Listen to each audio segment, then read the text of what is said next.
guess we're not making noise with it. So I'll do the noise first. Welcome to the Green Room.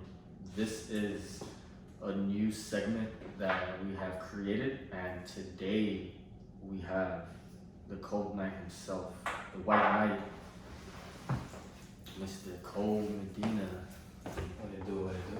What's up, baby? It's good to have you here. Thank you for coming down. I know you're originally from Miami, correct? I grew up, I bounced around a lot of different places in my life, you know what I'm saying? So it's like, I don't really like to claim a particular place because. So take me to the beginning. I was born in Seattle, been around Texas, you know what I'm saying?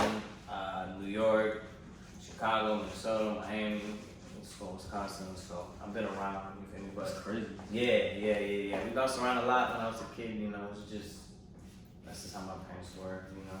Any particular reason? I mean, job shit, you know, like just trying to pursue like, you know, the next big thing, American dream or whatever. Exactly. So we've been around, but Miami definitely allowed me to come into my creative self musically and kind of set my imprint down. You know what I'm saying? So Miami's definitely like, you know, that's always like my other hometown. Like, wherever I'm here, when I'm at Cali or wherever, it's like, you know, I got my, you know. We're gonna try to persuade you. I know. I was telling. I was like, yo, when I found out, you know, what's the name guy is back moving to grow. I was like, yo, you really are trying to pull all your West Coast people. I mean, I did. Because that's because you know what? And you know why I refused? Because you're just a little petty that you couldn't move out there like you wanted to. So now it's like, okay, I can't get the vibe. I'm gonna bring everybody back here. Which, you know, at the same time, that's why I respect. That's why I respect. You could look at it that way, but you could also look at it in the sense that like I never left. So I've been building while y'all were away. That's true. So we can come back and kill it when y'all all come back. We can look at it both ways. And I can tell you, I mean, like I got a little pettiness over the fact that like certain life situations occurred of course. and kept me from moving. Mm-hmm. At the time when I wanted to move in 2017, right. But I just feel like where Miami is right now, it's nowhere near where like it was when any of my friends decided to leave. Yeah. And you included. Sorry about that to the listeners. And like ultimately, I just I look forward to what's being created. I mean, obviously everything that we're working on right now, including House of Bloos in the Green Room and just House of Bloos in general, everything without Blue Roses and even like Stay Indie and everything that we're just all co-creating together. And that's what it's about. Stronger. Yeah. Like the vibe is stronger. The supportive network of it is, I think, is a lot stronger, and it's like you have people that are tighter in their positions of what they're doing, and they know how to do what they do, and it just makes everything, you know, circulate in a way.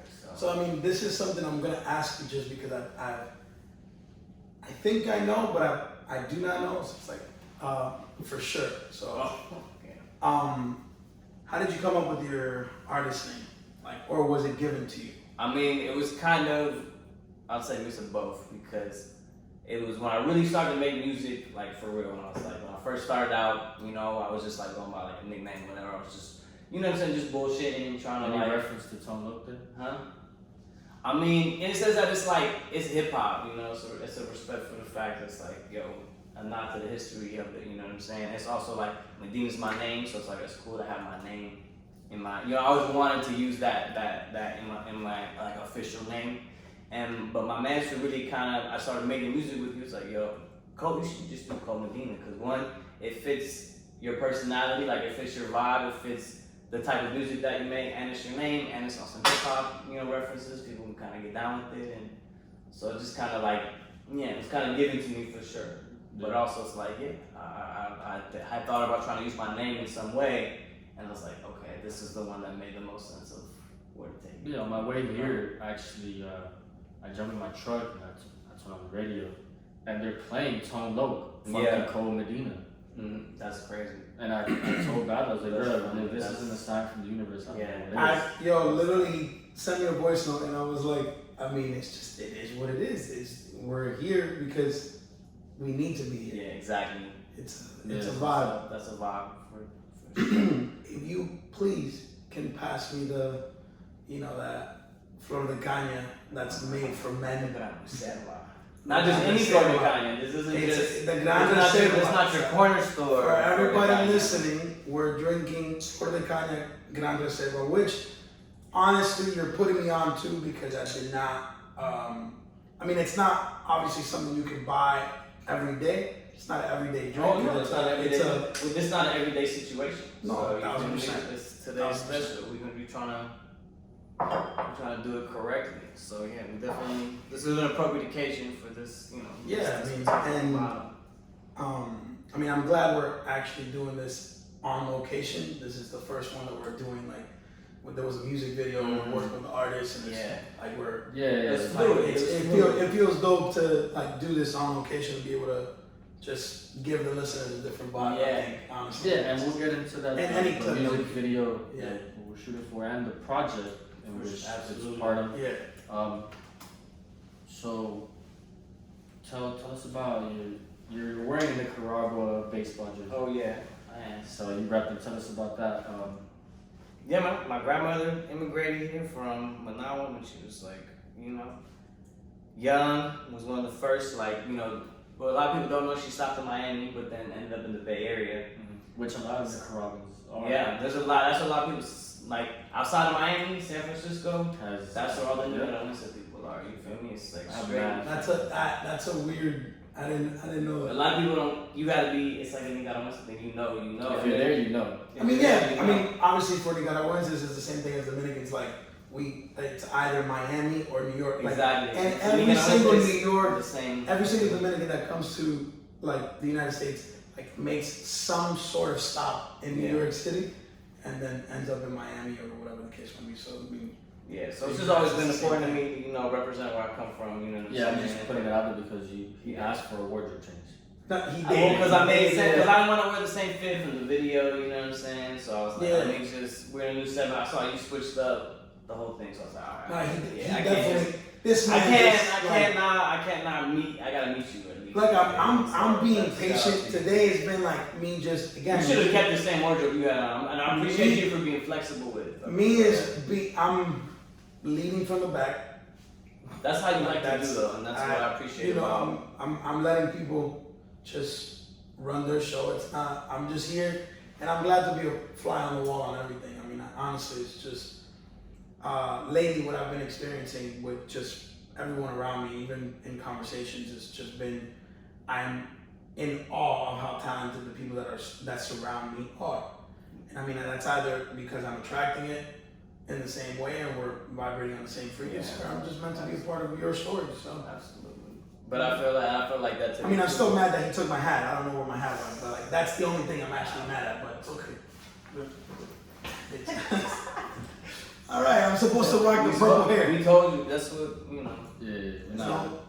For the listeners, I have purple hair.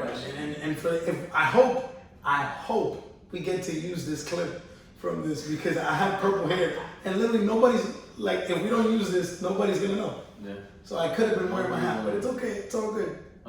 So your stories, it's a very common immigrant story. Yeah. Somebody immigrates here, and they try to make, they try to get their little piece of land. They try to make their little life, and in that you found the love for music.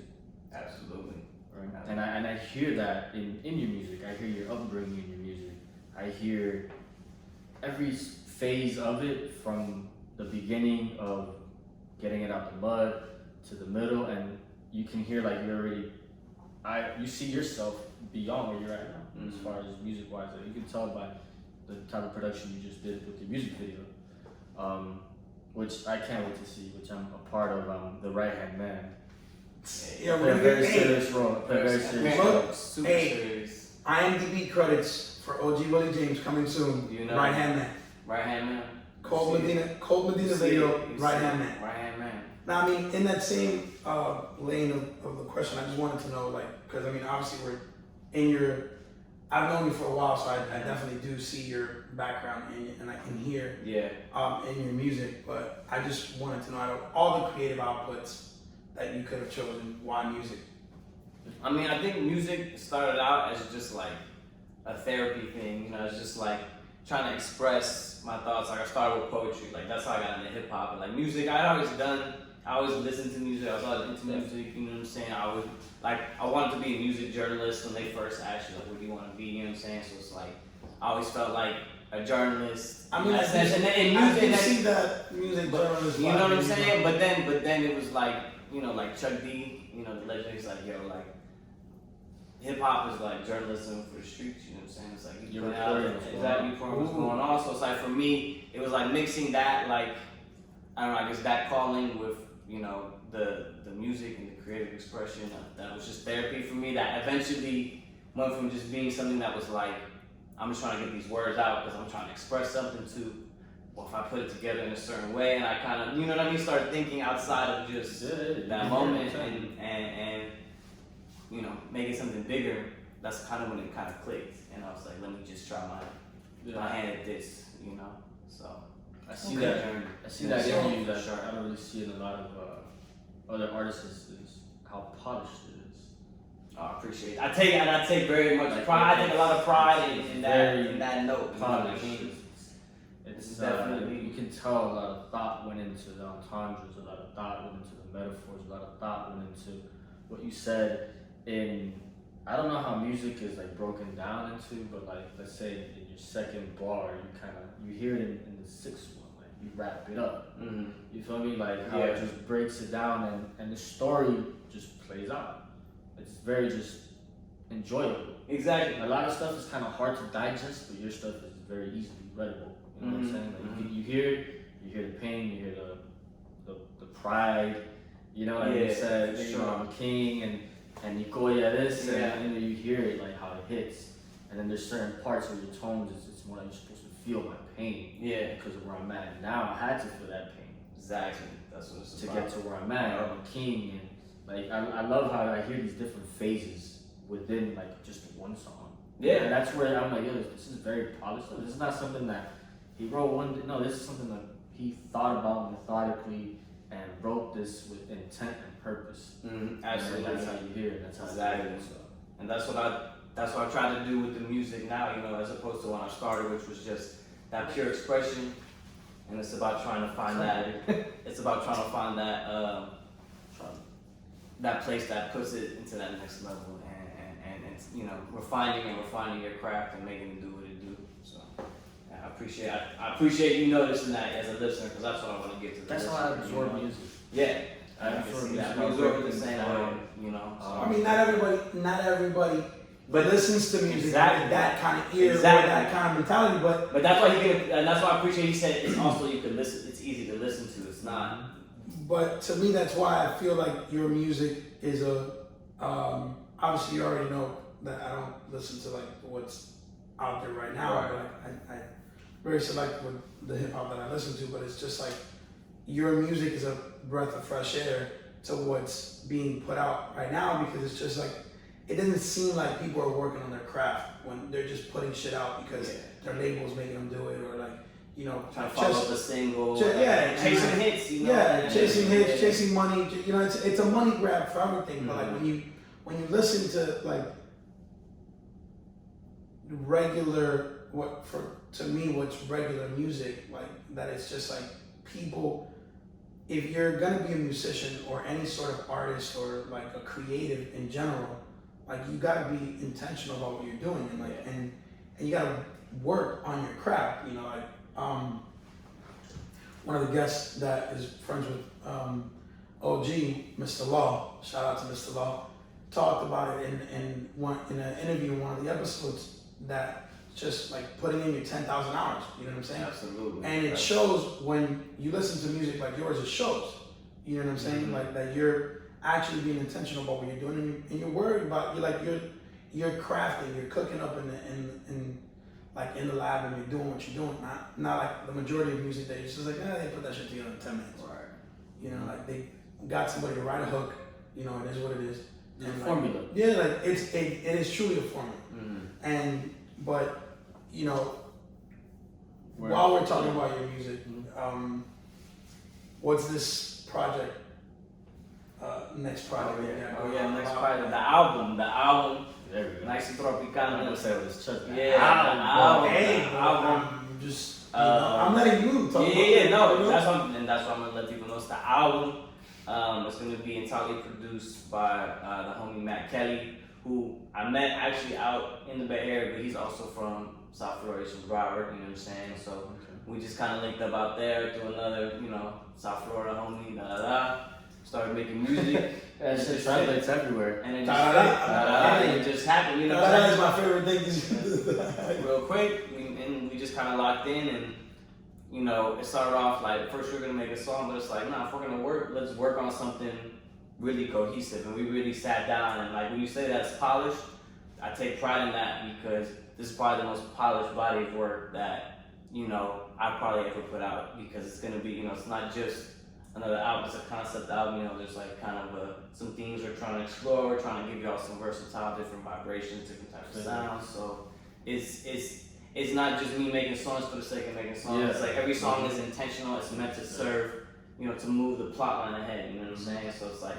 like today at the music video shoot, it wasn't just a music video shoot. We were trying to make a movie. It advances the plot line of the story. So I'm excited for that album. It's gonna be, something new. We're excited for Nights of And I appreciate the support. What's the inspiration behind the name Nights? Because it's spelled like a night. Yeah, so the It's night. like noches. Exactly. Nights. Exactly. It's nighted. You feel me? Because nights. It's like the way we kind of break it down. So it's like I said, entirely produced by Matt Kelly. Him and I together. We have an imprint called Good Problems. So that's how we put the music out. And so it's like us two. We're the two nights in Tropicana. Tropicana, it's not like a real place. This is the idea of like, success, pursuing success on the route to, I think my guy's here, but on the route to success, on the route to, trying to achieve your dreams, you want to stop, you got to go through your toils, you got to go through your problems, you got to go through the grind, and that's kind of what this album is about. It's You gotta go through hell to get to them. Exactly, basically. So it's just about that, and it's about making the most of the journey. It's a beautiful struggle, and so that's what each song is kind of a celebration of a certain point in that climb, in that struggle, in the climb to the top. Because we're gonna make it to the top because we're gonna keep pushing. But each song kind of represents a step along the way. You know what I'm saying? So just being, and that was why I said it's more polished, because we were just very intentional about hitting that spot. Yeah. Alright, so the music that you have out right now and the project when it comes out, how can people hear your music? Where are you? All streaming platforms, called Medina. If you really want to support, if you're a real, you want to support directly to the artist, you can go to Bandcamp, thecoldmedina.bandcamp.com. That pays the artist directly. So I got a deluxe version of the mixtape that's out, but you can only get the deluxe on Bandcamp. Oh, hey, so some exclusive vibrations you can buy. We got the merch. I don't have the merch, but we were rocking that today. You can buy the t-shirts there as well. So that's the Bandcamp's the best place to directly support. But every streaming place wherever you stream music, I got music. Call me. So wherever you stream it, I got it. Wherever you streaming, I'm there. So I'm there. Code Medina, come to me. Code Inc. Incorporated, called INC is that's the project that's out right now. And let that kind of tide you over till the album comes. All right.